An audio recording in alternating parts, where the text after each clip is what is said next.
오늘 우리가 함께 살펴볼 말씀 사도행전 17장 16절부터 34절의 말씀인데요.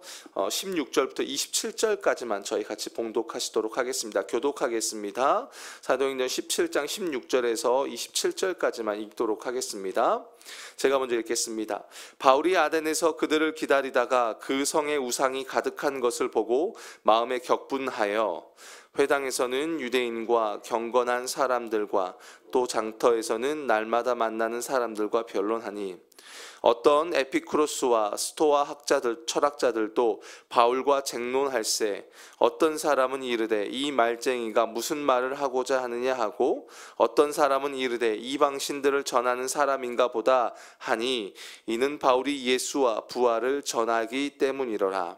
그를 붙들어 아레오바고로 가며 말하기를 내가 말하는 이 새로운 가르침이 무엇인지 우리가 알 수 있겠느냐. 내가 어떤 이상한 것을 우리 귀에 들려주니 그 무슨 뜻인지 알고자 하노라 하니 모든 아덴 사람과 거기서 나그네 된 외국인들이 가장 새로운 것을 말하고 듣는 것 이외에는 달리 시간을 쓰지 않음이더라. 바울이 아레오바고 가운데 서서 말하되 아덴 사람들아 너희를 보니 범사의 종교심이 많도다. 내가 두루 다니며 너희가 위하는 것들을 보다가 알지 못하는 신에게라고 새긴 단도 보았으니 그런즉 너희가 알지 못하고 위하는 그것을 내가 너희에게 알게 하리라. 우주와 그 가운데 있는 만물을 지으신 하나님께서는 천지의 주제시니 손으로 지은 전에 계시지 아니하시고 또 무엇이 부족한 것처럼 사람의 손으로 섬김을 받는 것이 아니니 이는 만민에게 생명과 호흡과 만물을 친히 준 이심이라. 인류의 모든 족속을 한 혈통으로 만드사 온 땅에 살게 하시고 그들의 연대를 정하시며 거주의 경계를 한정하셨으니 다같이 이는 사람으로 혹 하나님을 더듬어 찾아 발견하게 하려 하심이로되 그는 우리 각 사람에게서 멀리 계시지 아니하는도다. 아멘. 어제 말씀에 보면 바울이 이제 아덴이라는 지역으로 사역지를 옮깁니다. 사실은 옮긴다는 표현보다는 피신했다는 말이 좀 더 맞는 말입니다. 그것도 이제 혼자 이렇게 머물게 됩니다. 쉽지 않았을 겁니다. 믿음의 길을 갈 때에 이렇게 동역자가 있는 것과 없는 것은 굉장히 큰 차이입니다. 주님만 바라보면 되지 동역자가 뭐가 필요해라고 말하는 사람이 있다면 그건 진짜 동역이 뭔지를 모르는 사람입니다. 하나님은 동역자를 통해서 그 길을 감당할 수 있는 힘을 주시기 때문입니다. 자, 바울은 이렇게 혼자서 떨어지면서 굉장한 외로움을 느꼈을 것입니다. 물론 일정 시간이 지나면 실라와 디모데가 합류하겠지만 그래도 오늘처럼 이렇게 교통이 좋은 시대는 아니잖아요. 그렇기 때문에 불확실한 겁니다. 그런 불확실한 상황 속에서 바울은 곧장 복음을 전하지는 않았습니다. 이전에 이제 데살로니가나 베레아 지역에 도착하면은 복음을 전하는 것과 사뭇 좀 느낌이 다르죠. 근데 어떤 학자는 아마 이렇게 얘기하기도 해요. 당초 이 바울이 이렇게 전도 계획에는 이 아덴이란 도시가 없지 않았을까라고 주장하기도 하는데 한편으로는 나름 일리가 있는 말이기도 합니다. 중요한 것은 바울이 이제 결국 이 아덴, 오늘로 맞따지면 그리스의 아테네죠. 이 아덴에서 결국에 복음을 전하게 됩니다. 근데 그 동기가 뭐냐면 16절에 보면 그 성에 우상이 가득한 것을 보고 마음에 격분하여. 사실 이 말이 참 아이러니합니다. 여러분 유럽 여행 다녀보신 적 있으십니까? 네, 저는 없습니다. 가보지는 못했는데 대부분 유럽 여행을 가보면 특히 이제 지중해 쪽을 끼고 그 유럽을 가보면 이 감탄을 금치 못한다라고 말을 합니다. 왜냐하면 문화적으로 굉장히 대단하기 때문이라고 해요.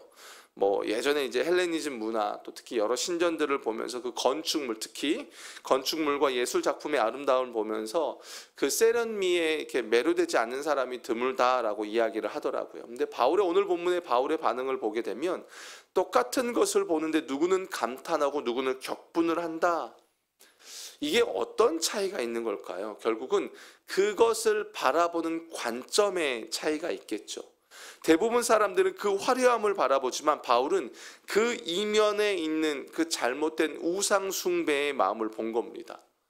당대 최고의 지성과 철학을 보유한 그 아덴, 근데 그 아덴이 온통 우상들로 넘쳐나는 것을 바울은 보게 된 겁니다. 여기서 격분했다 이 말의 원어를 보게 되면 그의 속에 있는 그의 영이 분노로 타오르고 있었다. 이 원어를 직역하면 이렇게 됩니다. 한마디로 바울 안에 계신 성령께서 지금 그 우상들로 가득 찬 것을 보면서 분노하고 계신다라는 겁니다. 이 말은 먼저 우선 바울이 지금 얼마나 성령 하나님과 친밀한가를 엿볼 수 있는 부분입니다. 왜냐하면 여러분 우리는 어떻습니까? 눈에 보는 것에 우리는 쉽게 반응하는 존재들입니다. 그러니까 우리 안에 계신 성령의 그 음성보다는요, 당장 우리의 눈에 보이는 것들, 또 우리의 귀에 들려지는 것들에 우리는 더 쉽게 반응한다라는 겁니다. 그러니까 어떻습니까? 세상의 화려함들을 보면 우리는 금세 정신이 나가버립니다. 근데 바울은 지금 철저하게 성령과 동행하는 가운데서 성령께서 그 화려함 중심에 있는 우상 숭배를 보게 하신 거죠. 이 격분하다라는 말이 뭐냐면 여러분 이게 구약에 보게 되면 이스라엘 백성들이 출애굽기 32장에 가보면 금송아지를 만들게 됩니다.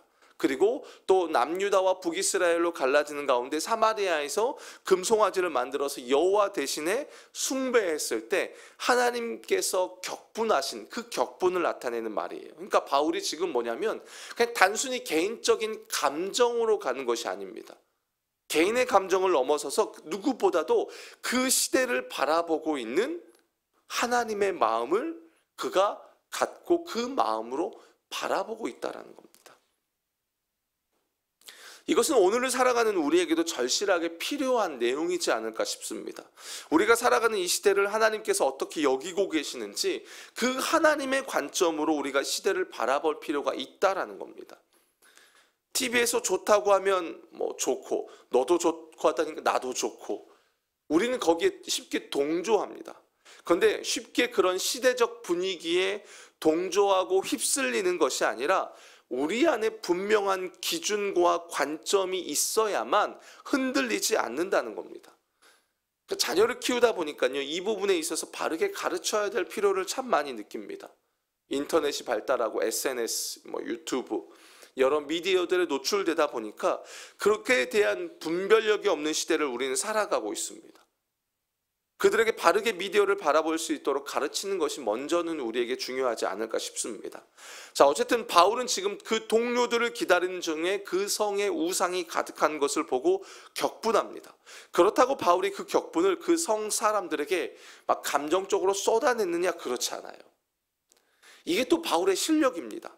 우린 때로는 불의한 것을 보면 거기에 내 마음과 감정을 쏟아냅니다.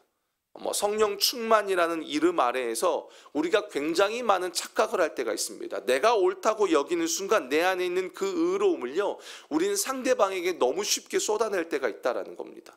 그러면서 그것을 충만이라는 것으로 착각할 때가 많은데 바울은요, 여러분 이 바울을 보세요. 이 순간에요, 바울은 누구보다도 성령 충만합니다. 그래서 그 시대를 향한 하나님의 분노를 갖고 있지만 그것을 저들에게 표출하는 것에 있어서는 누구보다도 냉철합니다. 아주 냉정합니다. 이게 신앙의 실력이라는 겁니다. 그렇게 우상을 보고 바울의 시선은 그곳에 회당이 있는 곳을 보고 찾아갑니다. 그러면서 유대인과 개종한 이방인들을 가리켜서 경건한 신앙인들이라고 말하는데 그들과 변론합니다. 날마다 변론한다고 하는데 그 중에는 에피쿠로스 학파, 스토아 학파 여러 철학적인 학파들이 있어요. 어떻게 보면요, 이전에는 바울이 일방적으로 복음을 전하고 가르치는 것에 힘을 썼다면 아덴에서는요 전혀 다른 방법입니다. 쟁론합니다. 변론합니다. 여러분 이거 쉽지 않은 방법입니다. 그냥 전하고 가르치면 믿는 이건 그래도 좋습니다. 그런데 논쟁을 벌인다. 그들과 의견을 주고받는다. 토론을 한다. 여러분 이건 굉장한 거죠. 근데 여기에 바울의 실력이 있는 겁니다. 바울이 예수와 부활을 전하면서 종교심이 많은 그들이 바울에게 이제 뭐라고 이야기하냐면 이제 아레오바고에 가서 더 말씀을 전해달라는 겁니다. 그리고 거기서 바울이 전합니다. 근데 그 내용이요, 여러분 기가 막힌 내용입니다. 이 아레오바고라는 곳에 섭니다. 거기 보면 이제 호기심을 갖고 있는 사람들, 그러면서 뭔가 기대하는 사람들도 있었을 것이고 어떤 사람은 또 뭐 경멸하거나 조롱하는 사람들도 있었을 것입니다. 바울은 그런 그들에게 연설이라는 이름으로 빙자해서 설교를 하고 있는 겁니다. 먼저 바울이 아덴 사람들에게 남다른 종교심을 언급합니다. 너희가 참 종교심이 많구나. 그러면서 무슨 이야기를 하냐면 알지 못하는 신을 위한 제단까지 자기가 봤다는 거예요. 어떻게 보면 신을 모르면서도 신 중심으로 살아가고 있는 이렇게 아덴 사람들의 종교심을 이렇게 모순으로 지적하고 있는 거죠. 그러면서 그들이 알지 못하는 신을 언급하면서 바울이 누구 이야기를 꺼내요? 하나님 이야기를 꺼냅니다. 이건 굉장한 설교적 센스입니다. 너희 알지 못하는 신이 있지? 그 신이 누군지 아니? 라고 하면서 이 바울이 하나님 이야기를 소개하는 거예요. 여기 24절에 보면 우주와 그 가운데 있는 만물을 지으신 하나님께서는 천지의 주제신이라고 하면서 하나님의 특징을 딱 두 가지로 설명을 합니다. 첫 번째, 그 하나님은 우상이 아니라는 거예요. 너희들이 지은 사람의 손으로 지은 그런 어떤 신전 같은 곳에 갇히는 분이 아니야. 이게 이제 역설법이죠. 그들이 만들어 놓은 신전 이야기를 하면서 거기에 갇히는 분이 아니야. 너희들 그 화려함 속에 갇히는 분이 아니야. 그죠? 다 그들은 신의 형상을 만들어 놨으니까요. 너희들의 손으로, 사람의 손으로 만든 신이 아니라는 겁니다. 두 번째로, 이게 너무 중요해요. 하나님은 사람의 섬김을 받아야 충만해지는 존재가 아니라는 거예요. 여러분 25절 보세요. 이거 잘 보셔야 합니다. 또 무엇이 부족한 것처럼 사람의 손으로 섬김을 받으시는 것이 아니니 이는 만민에게 생명과 호흡과 만물을 친히 주시는 이심이라. 우상들은요 끊임없이 섬김을 강요하는데 하나님은 어떻다는 거예요? 너희의 섬김 따위는 필요하지 않아. 그분은 스스로 충만한 분이야. 오히려 만물에 생명과 호흡을 공급해 주는 분이지 너희의 그 어설픈 섬김 따위 아니야. 한마디로 하나님은 어떤 분이라는 거예요? 스스로의 존재를 위해서 무엇인가를 필요로 하는 분이 아니라는 겁니다. 하나님이 존재하기 위해서는 누군가의 도움과 섬김이 필요한 분이 아니라는 거예요. 스스로 계시며 생명으로 충만한 분이라는 겁니다. 속으로 그런 생각했어요. 제가 이 이야기를 하면 아멘이 나올 줄 알았어요. 아무도 아멘이 안 나왔어요. 뭘까요, 여러분? 너무 중요한 부분입니다. 여러분, 바울은 이 설교에서 이 두 가지 핵심에 대해서 말하는데 이거에 대해서 여러분은 어떻게 생각하십니까? 여러분, 이 바울의 설교의 이 내용은요 사실은 아덴 사람들을 위해서만 필요한 것이 아니라요 오늘을 살아가는, 죄송한 이야기지만요 예수를 믿는다고 하면서 종교 생활을 하는 수많은 무리들을 향해서 선포되는 메시지라는 겁니다. 여러분, 기독교에서 믿음을 강조할 때의 그 핵심은 뭐냐면, 믿음의 핵심은 내 신념, 내 확신, 내가 얼마나 이만큼 믿었어 이걸로 가지 않습니다. 나 이만큼 믿었어 이걸로 가지 않아요. 기독교에서 믿음은 철저하게 그 믿음의 대상과의 관계, 그 믿음의 대상을 얼마나 알고 있고 얼마나 이해하고 있느냐, 여기서부터 출발합니다. 지금 바울이 하나님을 소개하는 거예요. 세상의 사람들이 우상을 만드는 이유는 철저하게 자기의 욕심 때문입니다. 특히 눈에 보이게끔 만드는 이유는 눈에 보여야 불안하지 않으니까요. 왜 이스라엘 백성들이 출애굽하고 난 이후에 언약을 맺고 나서 32장에 가서 왜 금송아지를 만듭니까? 모세가 시내산으로 올라가서 십계명 받으러 불안한 거예요. 눈에 안 보이니까. 그동안 그나마 모세라도 있었으니까 괜찮았지만 모세도 안 보이니까 불안한 거죠. 손으로 만들어 놓으면 어떻습니까? 눈에 보이니까 불안하지 않고 내가 뭔가를 조정할 수 있다라는 그런 마음도 있다라는 겁니다. 결국 뭡니까? 내 유익을 위해서 존재한다라는 거예요. 그러면서 그 우상에다가 뭘 갖다 바쳐요? 온갖 내 정성을 갖다 바칩니다. 왜요? 내가 원하는 것을 얻어내기 위한 거예요. 그게 아덴에 있는 모든 우상들이 갖고 있는 특징이며 오늘날 우리가 살아가는 이 시대 속에 그 무수한 샤머니즘이 갖고 있는 특징이라는 겁니다. 바울이 그걸 캐치한 거죠. 그러면서 바울이 말하는 게 뭐냐면, 하나님은 우리의 어설픈 섬김, 그런 것이 필요한 분이 아니야라는 겁니다. 여러분, 이걸 착각하시면 안 됩니다. 우리는 하나님을 섬겨야 합니까? 안 섬겨야 합니까? 섬겨야 합니다. 왜 섬겨야 합니까?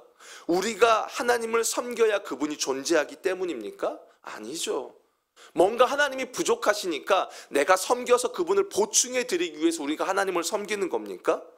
뭔가 메꾸기 위해서 여러분 우리가 사역하고 봉사하는 겁니까? 아니라는 겁니다. 우리가 교회에서 봉사할 때 착각하면 안 되는 것이 있습니다. 여러분의 헌신과 수고가 귀한 것은 압니다. 그러나 그 헌신과 수고 때문에 하나님의 일이 이루어진다라고 생각하시면 안 됩니다. 그건 착각입니다. 하나님은 부족함이 없는 분이십니다. 다만 그 하나님이 완전하신 사역에 우리로 하여금 동참하고 그 가운데에 뭘 깨닫느냐면 하나님이 얼마나 위대한 분이신지를 그 사역을 통해서 깨달으라는 겁니다. 그리고 그분 앞에 순복하고 봉사라는 것입니다. 그게 사역이지 우리가 대단해서 우리의 어떠한 헌신 때문에 뭐가 돌아간다? 여러분 그렇게 생각하시면 안 됩니다. 바울은 그 우상, 종교심으로 가득 찬 아덴 사람을 향해서 분명한 핵심을 전합니다. 내가 전하는 하나님은 너희가 믿고 따르는 그 우상들과 차원이 달라. 그분은 부족함이 없다라는 겁니다. 그분은 생명의 근원이 되셔서 오히려 만물에게 생명과 호흡을 주시면서 만물을 주관하는 분이시고, 여러분 이 표현 기가 막혀요. 연대를 정하시고 거주의 경계를 정하시는 분이라는 겁니다. 여러분 연대와 경계를 정한다는 말이 뭡니까? 여러분이 대한민국에 태어나고 여러분이 한국 땅에 태어나고 내가 이 지역에 태어난 그것은요, 여러분 우리의 뜻과 우리의 것으로 가지 않는다는 겁니다. 연대와 경계는 다 하나님의 주권 아래에 있다라는 겁니다. 그러면서 27절에 보세요. 이는 사람으로 혹 하나님을 더듬어 찾아 발견하게 하려 하심이라. 더듬어 찾아. 여러분 요 말이에요. 로마서에 가면 뭐라고 나오냐면 로마서 1장 20절에 보면 창세로부터 그의 보이지 아니하는 것들 곧 그의 영원하신 능력과 신성이 그가 만드신 만물에 분명히 보여 알려졌나니 그러므로 그들이 핑계치 못할 거다. 이렇게 말합니다. 한마디로 하나님은 너희에게서 그 다음에 뭐라고 나와요? 멀리 계시지 않는다라는 겁니다. 바울이 이야기한 거예요. 멀리 계시지 않아. 그 하나님이 너희가 눈만 들어서 너희의 욕심과 너희의 이기적인 마음에서 벗어나서 너희 이 자연만 봐도 그동안 너희가 알지 못하는 신이라고 섬겼던 그 신이 하나님이라는 것을 너희는 깨닫게 될 거야. 다른 말로 하면 핑계치 못할 거야 라는 겁니다. 사랑하는 여러분, 여러분에게 있어서 하나님은 어떤 분이십니까? 여러분은 신앙생활을 왜 하십니까? 우리 모두 신앙의 출발점은 다 다릅니다. 어떤 분은 인생의 고난, 질병, 실패, 낭망, 여러 일들을 통해서 시작했을지 모릅니다. 어떤 분은 갈급함이 있어서 시작했을지도 모릅니다. 그런데 여러분 궁극적으로 여러분이 놓치지 말아야 할 것이 하나가 있습니다. 그것은 내 소원과 내 만족을 이루는 것에 신앙의 초점이 맞춰져서는 안 된다는 겁니다. 그것을 넘어서서 출발이 그랬을 수도 있어요. 괜찮습니다. 그러나 그것을 넘어서야 합니다. 그러면서 뭐냐면 진짜 우리의 믿음의 대상이신 하나님이 어떤 분인지 그분의 크기와 그분의 위대함을 우리는 알아야 한다라는 겁니다. 왜 신앙생활 복잡한지 아십니까? 내가 붙잡은 게 너무 많아요. 목사님 신앙생활 왜 이렇게 복잡하고 어렵습니까? 왜 어려울까요? 어렵지 않습니다. 신앙은 간단합니다. 왜 간단하냐면 대상이 분명하니까요. 그리고 그 대상이 우리에게 요구한 게 너무 간단하니까요. 하나님을 사랑하고 이웃을 사랑하는 것. 근데 왜 우리가 복잡하게 여겨집니까? 그것은 뭐냐면 대상의 요구와 내가 원하는 것이 맞지 않기 때문이라는 겁니다.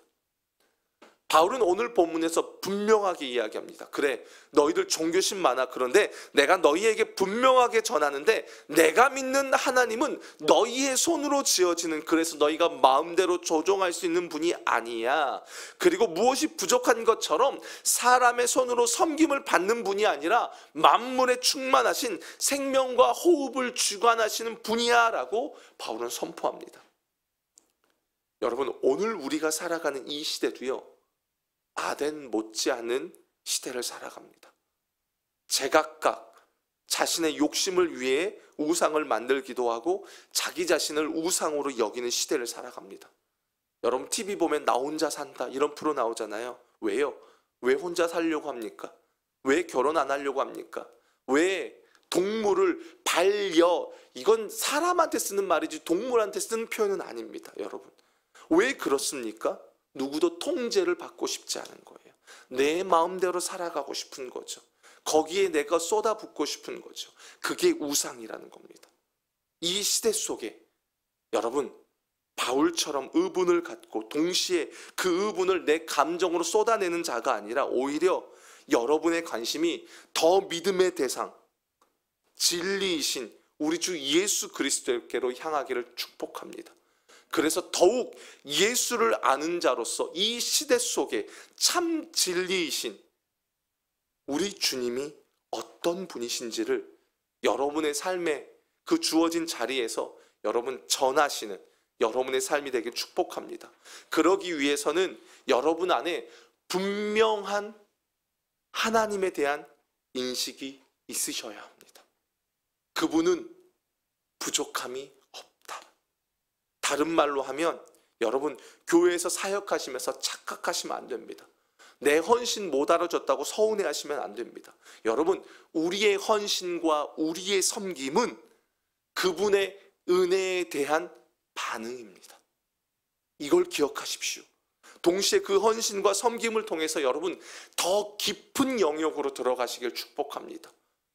그리고 그 깊은 영역으로 들어가기 위한 하나님의 초대라는 것을 여러분 기억하시고, 여러분에게 맡겨진 것이 있다면 충성하시고 그 주님을 붙드시는 가운데 여러분 승리하시는 여러분의 삶이 되시길 주님의 이름으로 축복합니다. 이 시간 기도합시다.